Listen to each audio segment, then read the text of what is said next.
ওরে আমার জীবন, ওরে আমার জীবন নদী ও নাইয়ারে,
বের হয়েছি সেই না বলে পরন ধুলে, খেলা করে মেলা গেছে তোমারে, আর বের হয়েছি সেই না বলে পরন ধুলে, খেলা করে মেলা গেছে তোমারে, এখন একাই আমি নদীর কূলে, একাই আমি নদীর কূলে রয়েছি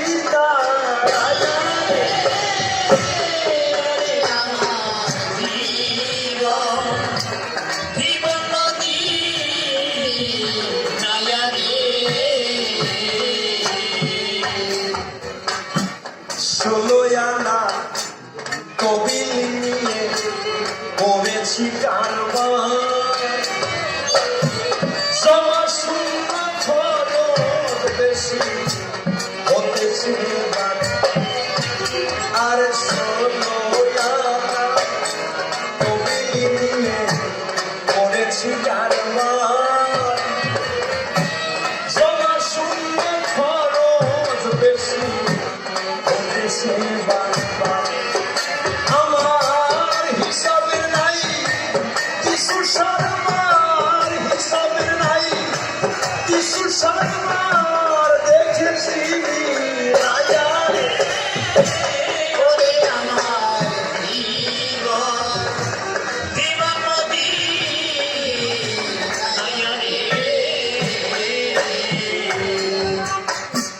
নিজের হাতে নিজের বিপদ নিয়েছি দড়ি,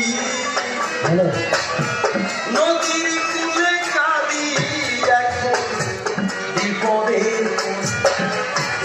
আর নিজের হাতে নিজের বিপদ নিয়েছি দড়ি, নদীর কূলে কাঁদি এখন বিপদের,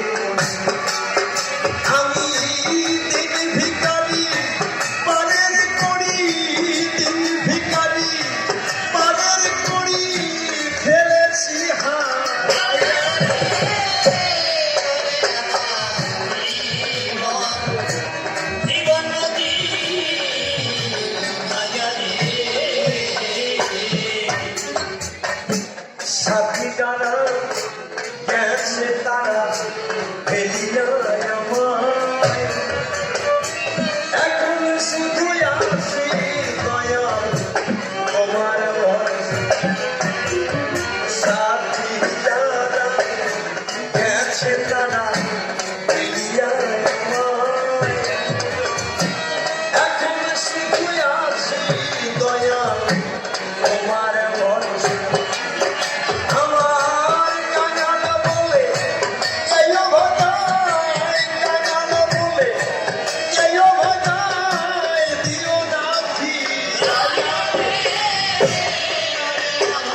আছেন যত বিজ্ঞজন, নীরব থাকবেন সর্বজন, কবি কাব্যের বেচা কেনা করতে দুজন।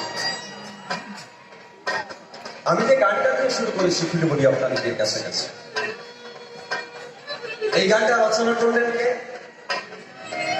মরমী কবি, ভাবুক কবি, প্রয়াত বিজয় সরকার। ওমা, এই দিকটা একটু বেশি কথা শোনা যাচ্ছে। কবি গান শুনতে আসে কারা জানেন না? ভদ্রলোকের ছেলে মেয়েরা। আর কবি গান এমনই একটা গান, আমি নিশ্চয়ই কবির সুর আছে, যদি জানা সুর আমি দিতে পারবো। লাগবেন কি লাগলে কামড় কামাকার মন্ত্র দিনে লাগতে পারে গাছে ডালে, কবি গানে তাল বেতালে নাচা হবে না। আমি নিশ্চয়ই কবির সুর আপনি যদি জানাচ্ছেন ওইটা আমি দিতে পারবো। আর একটা জিনিস কি জানেন বাবা, কবি গান এমনই একটা গান, শাস্ত্র সম্পর্কে যদি সম্যক জ্ঞান না থাকে তারা কিন্তু কবি গান বোঝে না। কোরআন, বাইবেল, বেদ, এই প্রত্যেকটা গ্রন্থ যারা পঠন পাঠন না করেছে তারা কবি গান সম্পর্কে কোনো কিছু বোঝে না।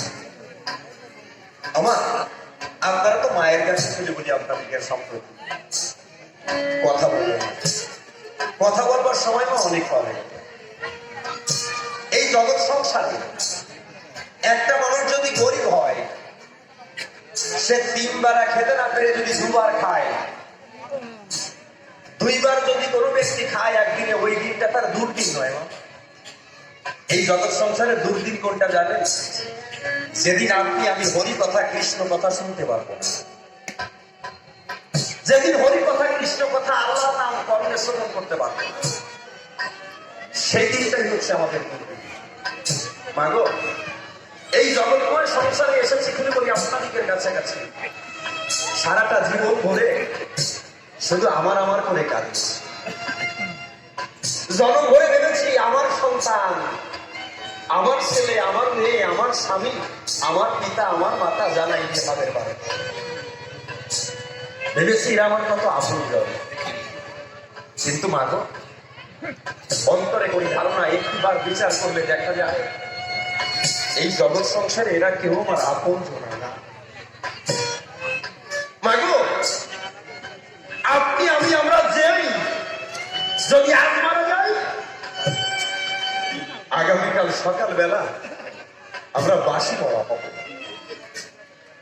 মাগো, সারাটা জীবন ধরে যাদেরকে আপন করে পেতে চেয়েছেন, যে সন্তানের জন্য হাড় ভাঙা খাটুনি কেটেছেন, যে পিতা একটা সন্তানের জন্য হাড় ভাঙা খাটুনি কাটে, বলি আপনাদেরকে নিকটে নিজে না খেয়ে তার সন্তানকে খাওয়ায়, ওই পিতা যখন মারা যায় সঙ্গে কিছু নিয়ে যায় বাবা। অন্তরে করি ধারণা, এই জগৎ সংসারে আসা যাওয়া, এখান থেকে কিছু নেওয়া যায়। আজ বিজয় সরকার দিনহীন কাঙালের ভেসে দাঁড়িয়ে উনি গোবিন্দকে কেঁদে বলছে, গোবিন্দ, এই জগৎ সংসারে আমার সাথে যারা ছিল সবাই আমার বলতে এরা কেউ না। ও বাবা, এই সংসারে ভালোবাসা থাকে কতক্ষণ, আপনার আমার উপার্জন ক্ষমতা থাকবে যত। যেদিন আমার উপার্জন ক্ষমতা ফুরিয়ে যাবে, আমার বৌমা সেদিন আমাকে বুড়ো বলে গালি দেবে। যে ছেলে যাকে মানুষ করতে গিয়ে সারা জীবন ধরে হাড় ভাঙা খাটুনি কেটেছে, সেই ছেলে আমাকে বুড়ো বলে গালি দেবে, ডাক দিয়ে বলবে, ও বুড়ো, কাজ করতে পারো না, খাওয়া আসে কোথা থেকে, মরতে পারো না। এই কথা সহ্য করতে না পেরে কি করি আপনার নিচের ধারে বৃদ্ধ বয়সে কত পিতা মাতা গলায় রশি দিয়ে পড়ে, বিবাহ পত্রিকা পড়লে পরে প্রমাণ পাওয়া যায়। মাগো, তাই এই সংসারটা আপনার আমার কতক্ষণ জানেন? কাজ করে খেতে পারবেন যতক্ষণ। আপনারা বাড়িতে হাঁস পোষেন না?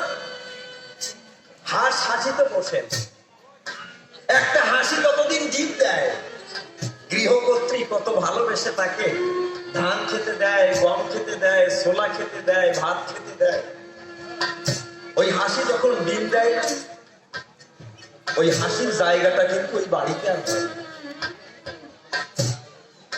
এক গৃহকর্ত্রী তার হাসি যখন ডিম দেওয়া বন্ধ করেছে, বাঁশের ধার থেকে একটা তুলসী কেটে এনে হাসিটার মাথায় আঘাত করে বলছে, যা দূর হয়ে যা, তোকে আমি আর খাবার দিতে পারবো না। হাসিটা মনের কষ্ট মনে নিয়ে পুকুর পাড়ে গিয়ে নয়ন পানিতে সিঞ্চিত হয়ে ডাক দিয়ে বলছে, তাই হায় রে মন, সারাটা জীবন ধরে যখন ডিম দিতে পেরেছি কত ভালো ভালো খাবার খেয়েছি, আর আজ যখন ডিম দিতে পারি না, আমার গৃহকর্ত্রী আমাকে রাখবে। ভালোই হলো আমি ওখানে আর থাকবো। পুকুর পাড়ে গিয়ে কিছু ডেলা মাটি আঁকড়ে ধরে তা দিচ্ছে।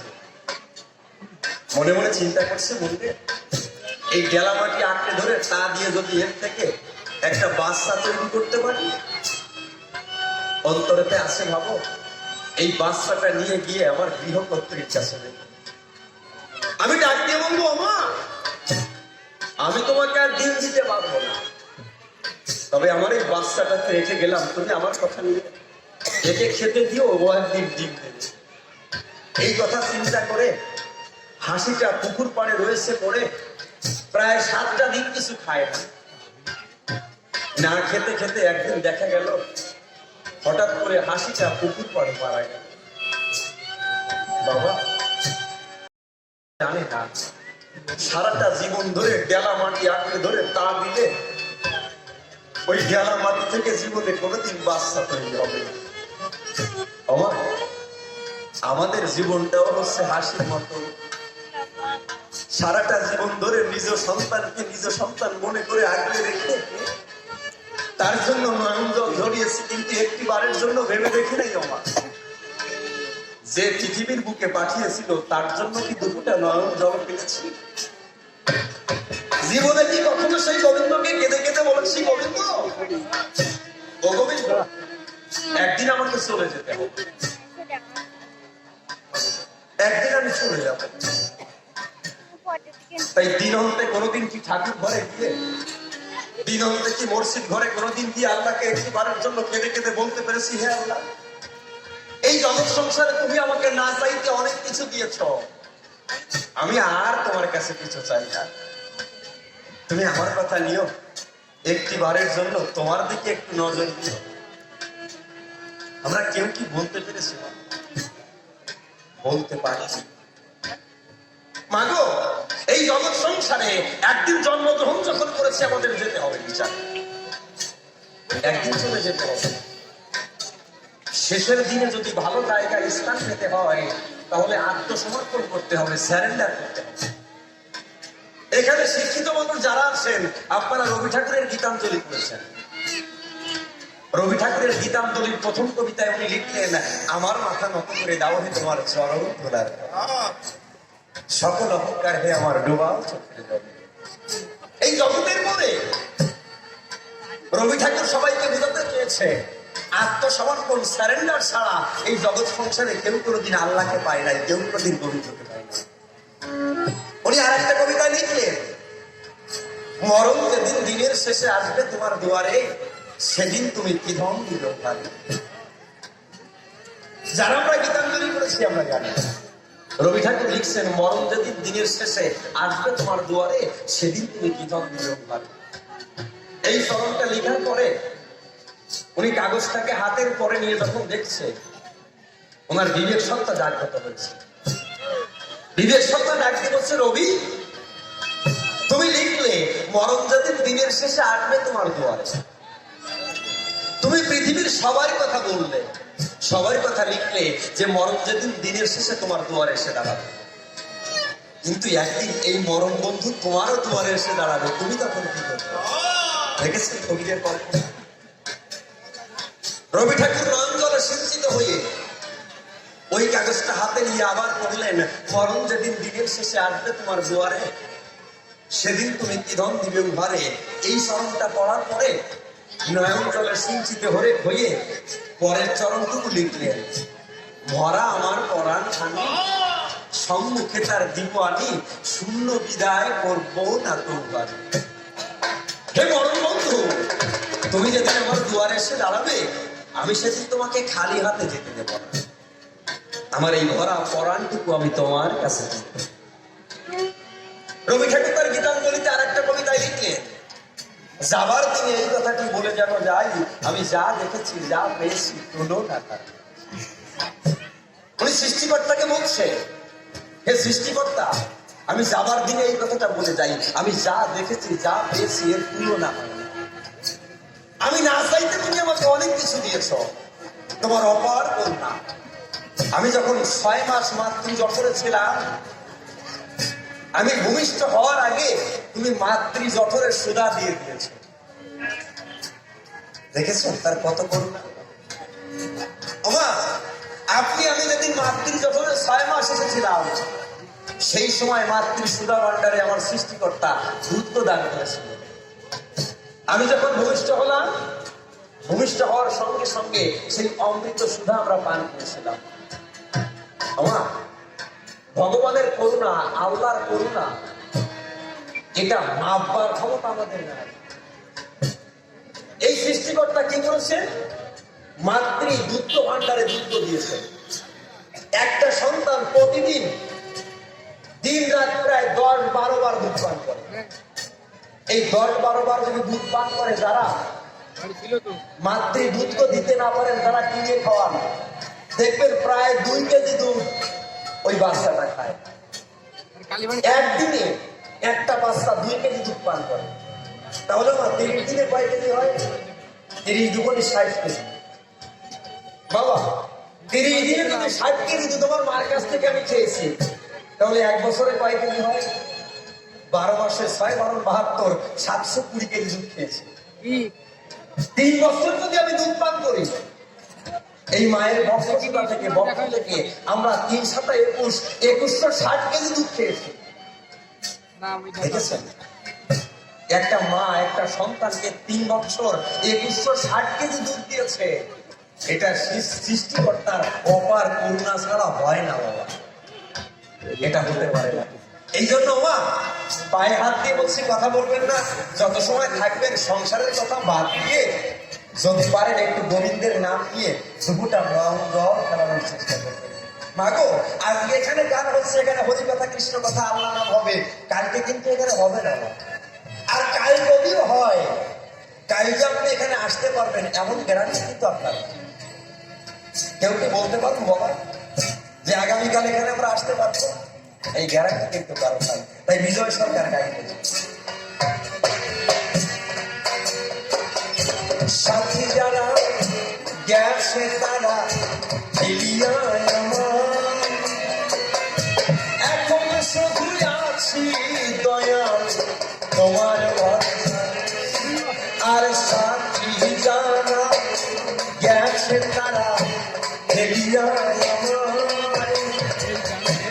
এখন শুধু আছি দয়াল তোমার। এবার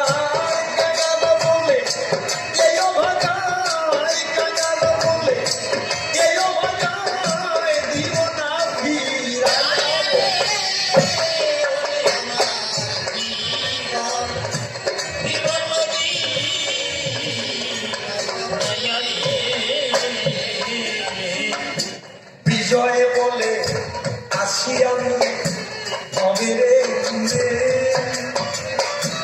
কবে এসে না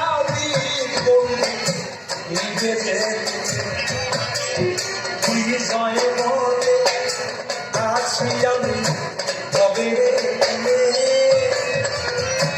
কবে এসে না